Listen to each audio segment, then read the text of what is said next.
Hello and welcome back to Bible Backstory.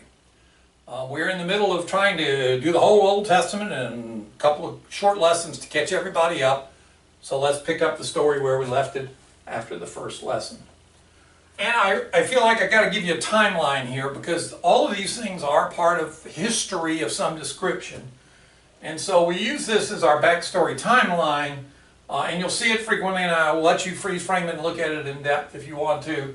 This sort of tells you what age we're in, where we are in the Bible, who are the main players in the story, where's the main places happen, places where God is worshipped, and the other people in the story, and we'll get to those, the Syrians and the Greeks and everybody else. But here's a rough guess as to where we are in the timeline.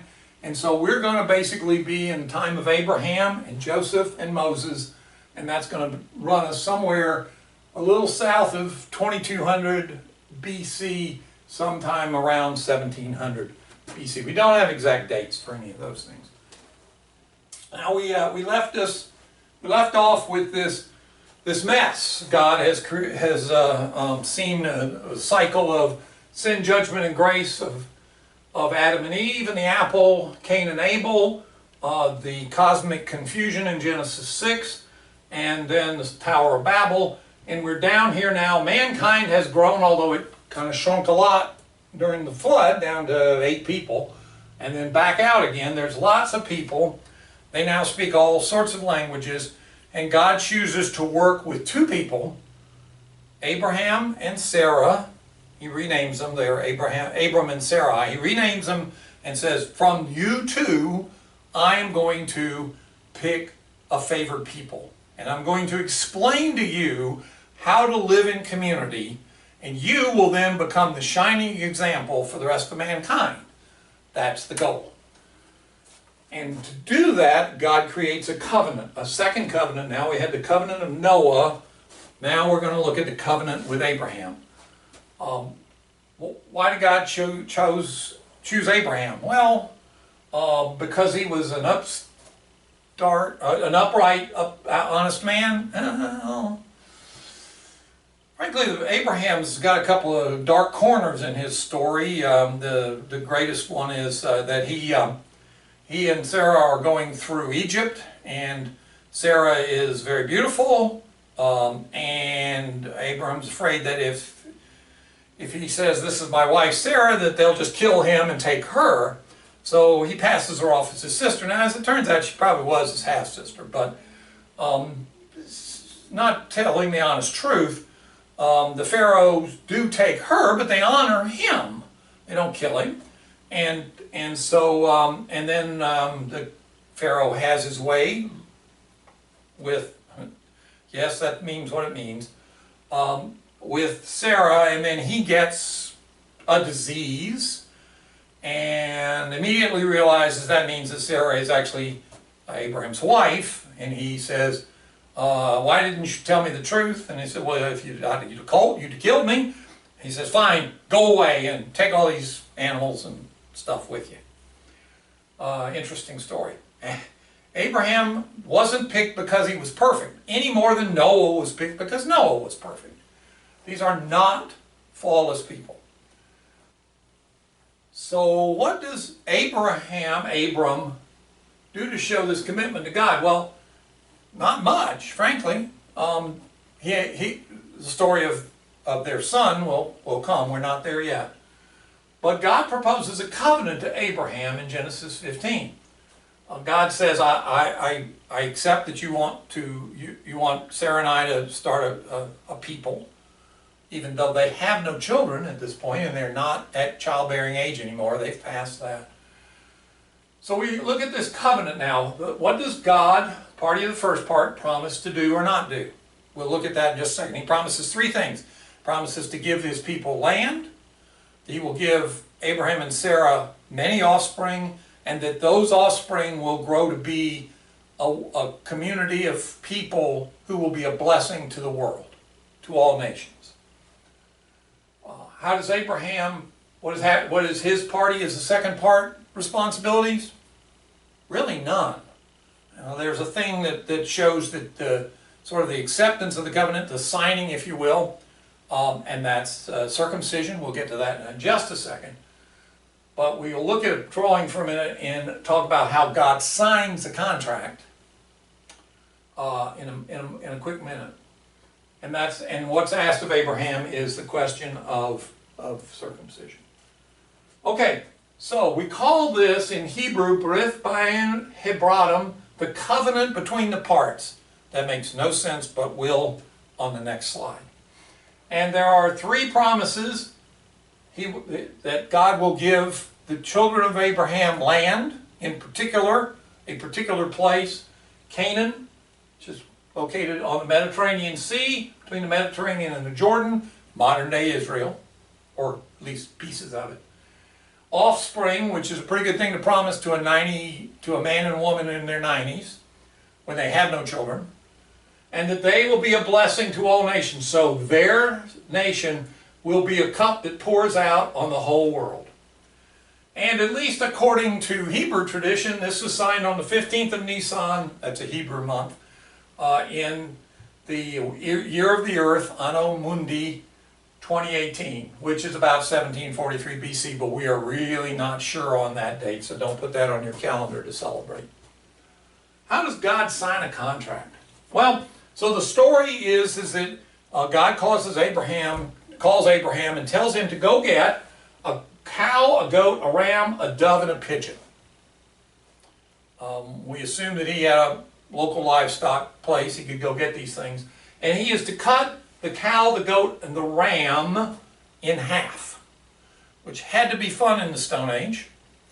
But somehow or another, he takes them, kills them, and cuts them in half. He lays the parts, cow half, goat half, ram half.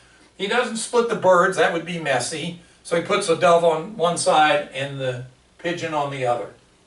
God causes him to fall into a deep sleep.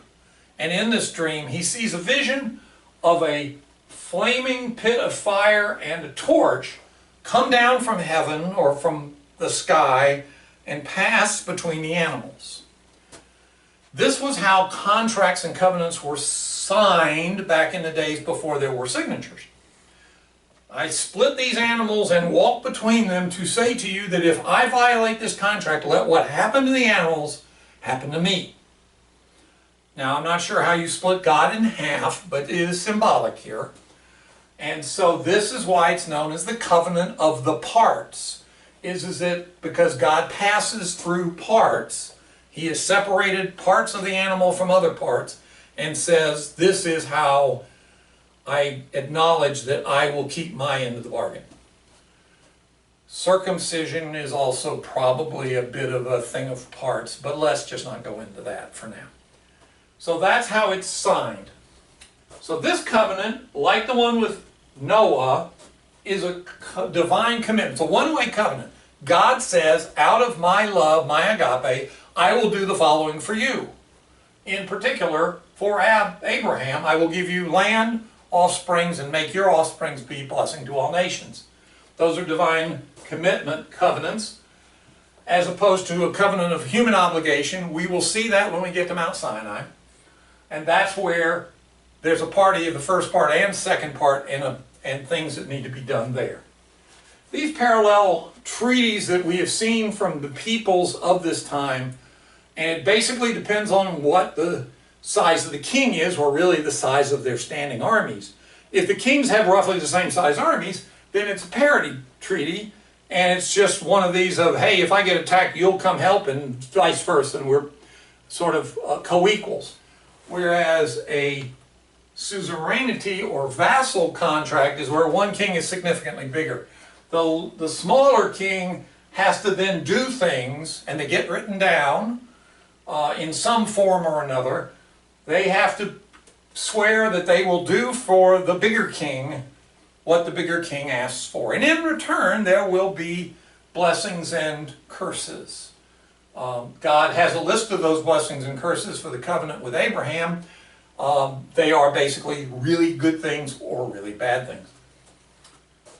So Abraham then starts this big family tree. And I always say that the rest of the Old Testament is just one long story of a very dysfunctional family. So here we have Abraham and Sarah, who are half brother and sister, as best we know. They have a child. Well, first, of course, Abraham tries to have a child with the slave girl Hagar. That produces Ishmael, and then he goes off with his mom and forms the Ishmaelites. Modern-day Arabs are generally considered to have descended from there. But Abraham and Sarah finally have Isaac. Isaac marries Rebekah, has two children, Esau and Jacob. From Esau comes the Edomites, from Jacob, the younger child. They're twins, but Esau's first, Jacob second. Jacob then we rename Israel, and he has 12 children, and we will talk about all 12 of those children. The 12 tribes of Israel. Jacob is Israel, so he has 12 tribes underneath him. And some of these folks, you know, like Joseph, we'll come to those. But let's look at a couple of stories a little bit in depth here. The first one is in Hebrew the Akedah. This is the binding of Isaac. This is where God tells Abraham to take his only son. He's 99 years old and he finally has a son. I want you to take him up on the mountain and kill him. This happens on Mount Moriah, which is generally believed to be where Jerusalem is today. God knew this was a test to Abraham. The question we have to ask is, did Abraham know it was? Now, we generally look at Abraham and say, well, God told him to go do that, and so he takes his son and binds him up and hauls him up the mountain. And he gets as close as you see here in the picture, he's just about to kill him when the angel stops him. And the question we want to ask ourselves is, yes, God knew this was a test. God knew he was going to stop him. Did Abraham? And if so, did Abraham do it just because in the back of his mind he wanted to do what God wanted him to do? He may not have been 100% sure. God won't make me kill my child, will he?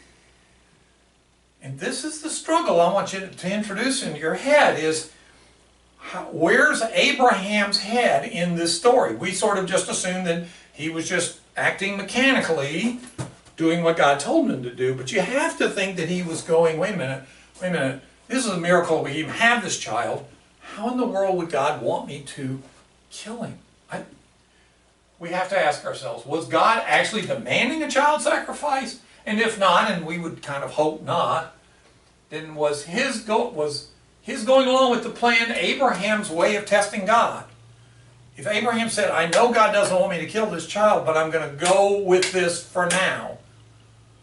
Doesn't really matter. The angel stops Abraham, but we'll never know whether Abraham was actually going to really kill Isaac or not. Doesn't matter. This was God's test, not Abraham's. God is going to not let Abraham do as far as he goes to show his commitment to the covenant and to God. Does this give Abraham a sense that God has limits? Discuss among yourselves. Interesting that this story, because Abraham is the father of the Arabic nation through Ishmael, this story is also in the Quran, but the story is different. The son, when told that he needs to be made a sacrifice to God, goes willingly and is never bound. And the fact that Isaac is willing to be sacrificed to Allah, in this case in the Arabic, that's El in the Hebrew. He is willing to commit to the sacrifice is celebrated in a festival, the Eid al-Adha. Okay, that's one story to sort of think about, scratch our heads over. The next one is Esau and Jacob. You know the story. They're twins. Esau comes out first. Jacob's holding his ankle or the bottom of his foot. But Esau's the older one. That means Esau gets what is his father's by tradition. God doesn't seem to want to follow tradition. Or does he? So you know the story. Jacob puts fur on his hands and goes to see his father. Now, to be fair, Esau's already sold off his birthright for a bowl of stew earlier in the story, but Rebekah, so that's Jacob's mom, brings him in, and the dad can't really see, but he feels the hairy arms. He thinks he's talking to his oldest son, and he gives him a blessing. He gives him the keys to the kingdom. So now the question is, did this all happen through the trickery of Jacob and his mom? Or is this how God intended it to work? And Rebekah is just aligning things to the way they're supposed to be. We're going to see that the oldest child, which is mankind's tradition for how to pass things along, is almost never the one God chooses. You'll see that with Joseph. You'll see that with some others. We'll get to them. But so the question really is this birthright trickery, or is this just the way God intended it to work anyway? And Rebekah was just a mechanism. And last, and here shown in the in a historically accurate photo of Joseph, as played by Donny Osmond, is Joseph in the amazing Technicolor Dreamcoat.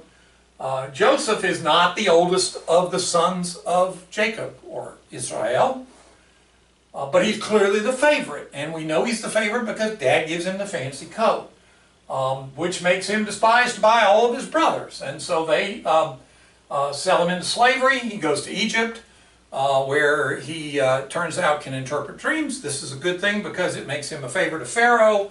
He helps Pharaoh figure out there's going to be a famine. They save up a bunch of food for 7 years. Then they get through the famine, and he's appointed the vizier in Egypt. And eventually the family comes back. The brothers are horrified to find out that they thought they were rid of him.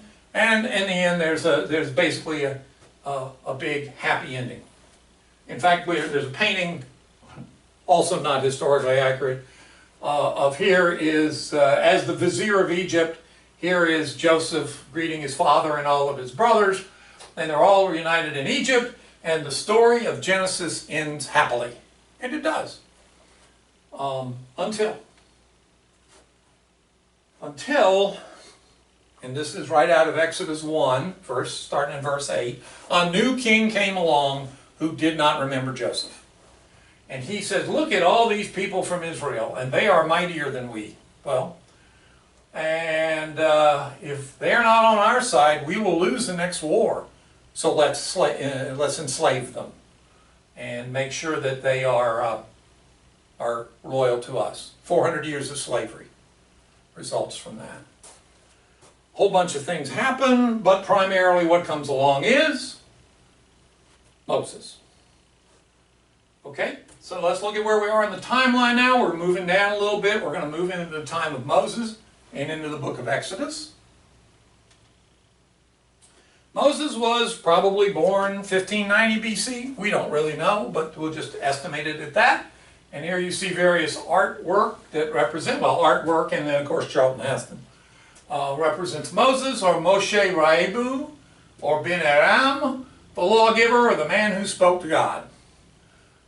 You know the story. He's born in the bulrushes. He winds up in the Pharaoh's household. Eventually he kills an Egyptian, flees to Midian, marries Zipporah, a local, meets the burning bush, tries to avoid it, like desperately tries to avoid that destiny. I want you to go and tell Pharaoh. No, I don't really want to talk to Pharaoh. How about I get my brother to do the talking? Okay, but the two of you go talk to Pharaoh. Eventually, this leads to him dividing, as seen here, the Red Sea or the Reed Sea, take your pick. There's a lot of debate about that. He puts up with the whining of the Israelites as they wander around trying to get back to the promised land they had before.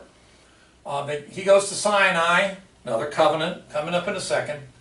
Gets told he won't get to enter the promised land. Now this one has always bothered me a little bit. He gets real frustrated with the people, and he takes his rod and he strikes a rock and water gushes out. Now God had intended and told Moses, hit the rock and the water will come out and the people will have water. But Moses just got mad, didn't say anything about God's going to give you this water, and he just strikes a rock and water comes out. God says, you didn't do what I told you to do. You can't go into the promised land. I've always hated that. It's like, that doesn't seem fair. He messes up one time and he doesn't get in the promised land. But I've come to understand is that had Moses lived into the promised land and into the conquest of the promised land, then this story would be the story of Moses. It wouldn't be the story of God. So Moses has a part to play in the thing, but it is to get his people out of Egypt and get them to the Jordan River and into the promised land, but not through it. In which case he will die, we think, because no one was there to watch, on Mount Nebo, overlooking up on high. If you've seen the Ten Commandments, you know the scene. He's watching them walk through the Jordan River and into the promised land. But in the meantime, they have wandered. We don't know really where they crossed. The Red Sea, the Reed Sea, doesn't really matter. They wandered for a while. They come down to wherever Mount Sinai is, and there are several mountains. It could be Mount Sinai, so we're not 100% sure, but it was on a mountain, to be sure. He gets the covenant. Eventually they work their way back up here. At some point they send some spies in to look into the promised land, and they come back, 10, 12, one from each tribe. And 10 of them come back and say, oh, there's lots of people in there, and they're big, and I think we're in trouble. I don't think we can do this. And 2, Joshua and Caleb, come in and say, who's with us? God's with us. Let's go. The people tend to believe the 10. And so God says, then you're not ready to go in yet, so you're going to wander around for a whole lot longer and go out through the really worst parts of the desert. Eventually I'll let you come in when everybody else except Joshua and Caleb of age, everyone else has died. Then we'll see. Reasoning here? The people who were here to begin with had been slaves in Egypt. Probably worked hard, were strong but not strong-minded. And they were only used to doing what they were told.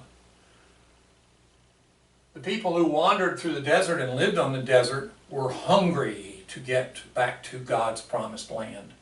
That's the generation that winds up fighting to get the promised land. And that, I would argue, is the real reason that they had to wander for a generation. So we have this. Now this is the symbol. Here is our symbol for God. Here's a Pharaoh. And you can look at the story of Moses rescuing his people as a God-on-God thing. The Egyptians see Pharaoh, even though he's a living person, as their God. Yahweh is the God of Abraham and Isaac and Joseph. And it's a battle. And who wins? Well, obviously, Yahweh. And they exit down here, they get a covenant, and eventually they get back into the promised land. Let's look at the covenant. This is the covenant at Mount Sinai, the Sinai covenant, also known as the Moses or Mosaic covenant. It is a mitzvot, that means law, basic English translation, given to the Hebrew people. I told Abraham, land, giving you that. You're going back to it. People, got plenty of those. Blessing to all nations. This is how we're going to do this. This is the rules I'm going to give you for how to live as a community so that you can be a shining example of people who love their God, love each other, live in community, and everybody else should say, boy, it goes well for them. Why don't we be like them? Okay? The parallels of the format follow the same as the vassal treaties we talked about a few minutes ago. The preamble is well known. I am the Lord your God, who got you out of Egypt. Historical prologue, got you out of Egypt. I am the Lord your God, who got you out of Egypt. Commandments and stipulations, have no other gods before me. Many other stipulations or mitzvot. We'll look at that in a moment. There's a rereading and preservation. You need to put these they're put on 2 stone tablets by Yahweh himself. We take them out of the box they're in, the Ark of the Covenant, and read them every no less than 7 years is actually what God calls for, so that each generation is used to hearing what the rules are. The witnesses here are the stars in the heavens. And the blessings and curses, you can read them in Leviticus 26. If you follow this covenant, you do what the commandments call, things will go well. If you don't, they won't. And this is indeed then a two-way covenant. God is saying, I am going to carry forth on my making you, giving you land, having you be a multiple people, and that those people freed from the slavery in Egypt will be a blessing to all people. You will learn to live with me in agape, and you will learn to live with each other in agape. That's the biblical covenant. Now, when we say, well, what is the law here? Most of you know the ethical Decalogue. It's a term you probably haven't heard it. You call that, you know it as the Ten Commandments. And here they are. And I don't need to read them to you. We're going to look at a couple in detail. Obviously, the first one is, I am the Lord your God, who got you out of Egypt. And this is a question of monotheism or monolatry.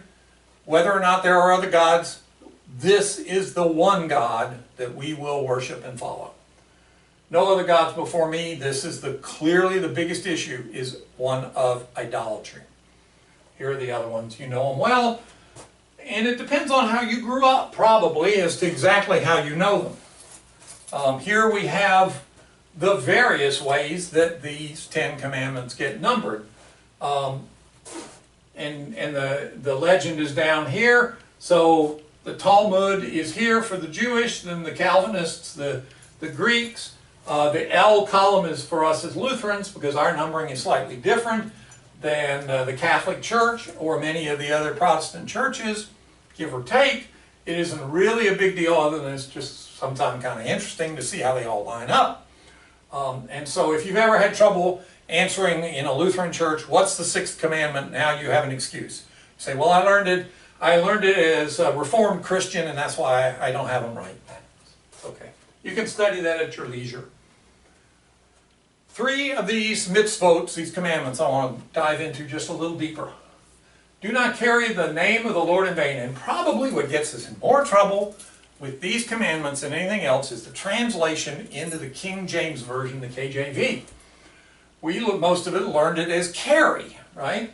That would be nasa, or to lift up. That's what the word is in Hebrew.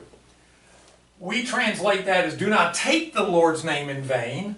And the rabbinical discussion is that the mitzvot prohibits the use of God's name to promote an evil or unjust cause. It is not a law that says do not say this word. I won't say it out loud so the kids don't hear it, but you know this word. And I grew up thinking that that's what this commandment said, do not take the Lord's name in vain, so don't say this, and you'll be okay. Hebrews would say, Jews would say, don't say Yahweh or Adonai outside of the proper context.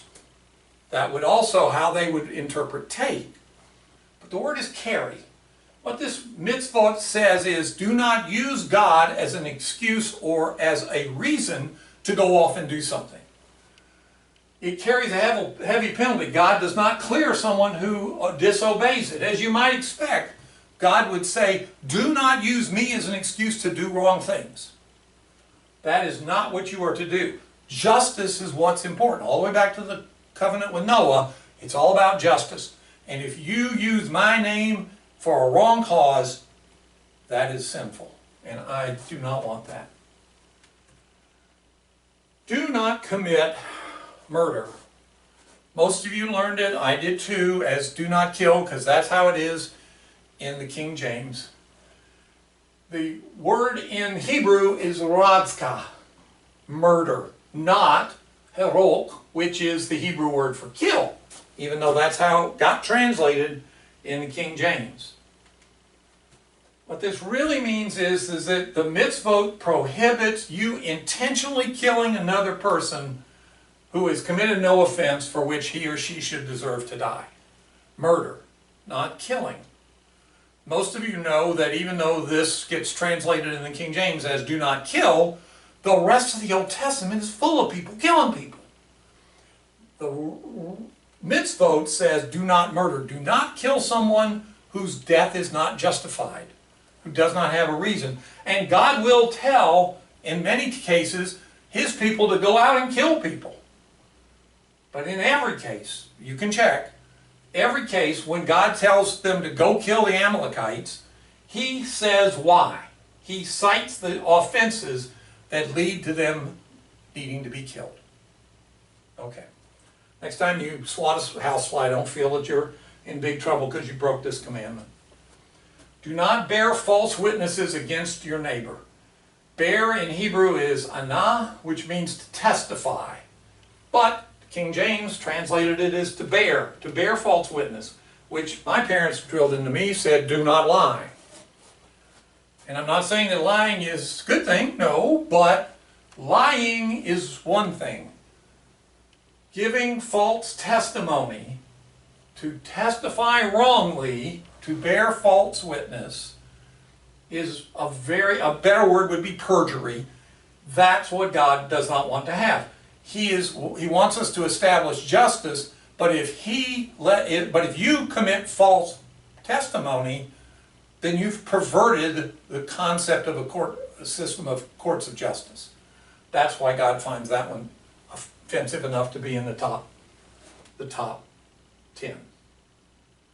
That's the ethical decalogue, the 10 commandments, but that's not all the rules that are laid out in the law of Moses.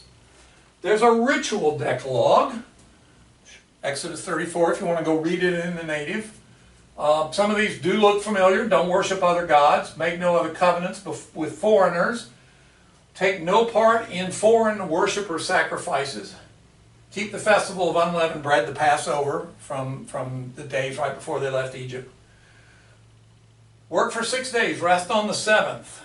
Keep the festival of weeks and ingatherings. We'll talk about those later.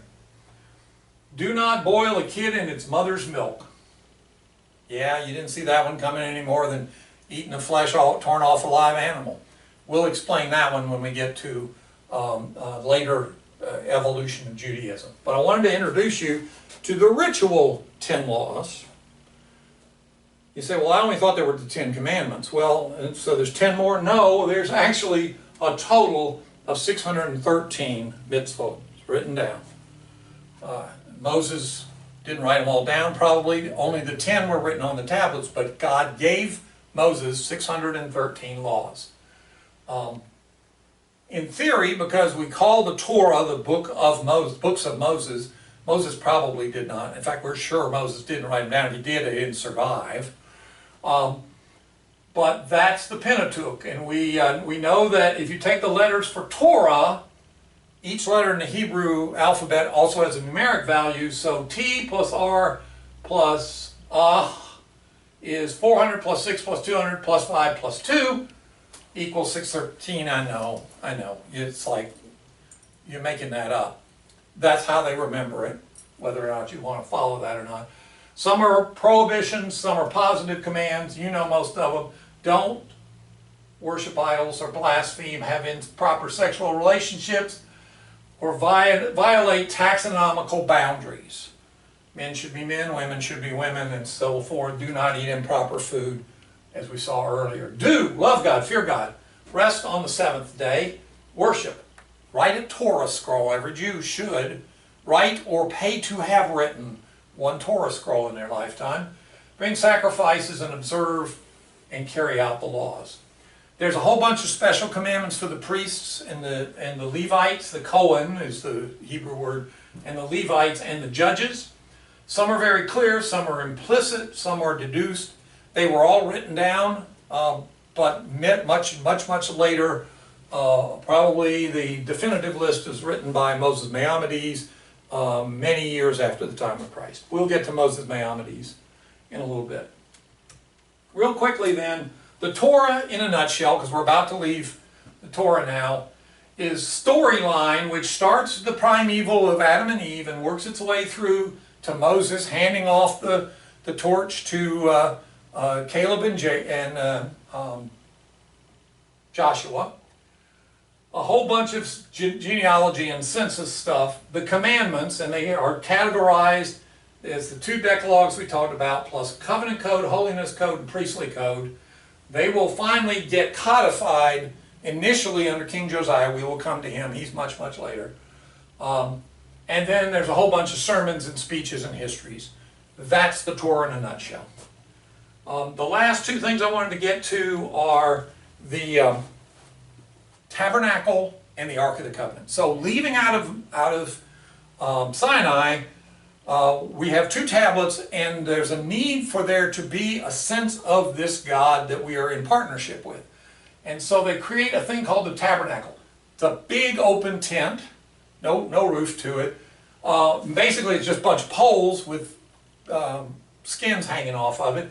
But then there's an inner tent that does have a covering on the top of it, and inside of that tent, and so this tent, this allows God to be portable, because they're going to wander through the desert for many years, 40 years, before they get into Israel, and even after that, they're going to be, they're not going to have, they don't build Jerusalem until the time of King David. So this is where God lives, so to speak. I mean, yeah, God's up in heaven, but his manifestation lives in the tabernacle, inside the inner tent. In fact, there's a room inside the inner tent called the Holy of Holies, and in that room is where we put the Ark of the Covenant. And we kind of know what the Ark looks like because its plans are well spelled out in the Torah. Roughly, you can see the size. It's wood made with covered with gold, and in it are the replacement tablets that God destroyed the first temple. Well, actually, Moses threw the tablets at the golden calf when he came down. You can watch the Ten Commandments and see that. God gives them new tablets. There's a pot of manna and the rod of Aaron. We know those are the things it says are in the ark. It's put inside the inner part of the tabernacle, and we sense that these two cherubim on the top represented that God's Shekinah, his presence, lives right there above the ark, and that's where you go to worship him. You cover this when you carry it. It was used to cross the Jordan River when they entered. They took it in, stuck it in the middle. The river stopped. That had to be a trick. They walked through and into the promised land, and then they picked the ark up and went in. Circles Jericho 6 times, weakens the wall. They blow the horns, and the wall falls down. The Philistines actually capture the ark, and most of you know the ark from the Raiders of the Lost Ark, the movie, and where they say that no army who ever had the ark was ever defeated. Well, when the Philistines took the ark, it doesn't appear that God went with it, because they had all kind of troubles. They put it in one of their temples, and it tore the temple up, and finally it got so bad that they gave the ark back to the children of Abraham. And it will hang around in various places, Bethel originally, and then Kirk Jearim, until David brings it into the new city called Jerusalem. So that's the Ark of the Covenant, and that's the word in Hebrew. Okay, so now we're about ready to jump into a very quick run of Judges and the Kings of Israel. That'll come up in our third session coming up next.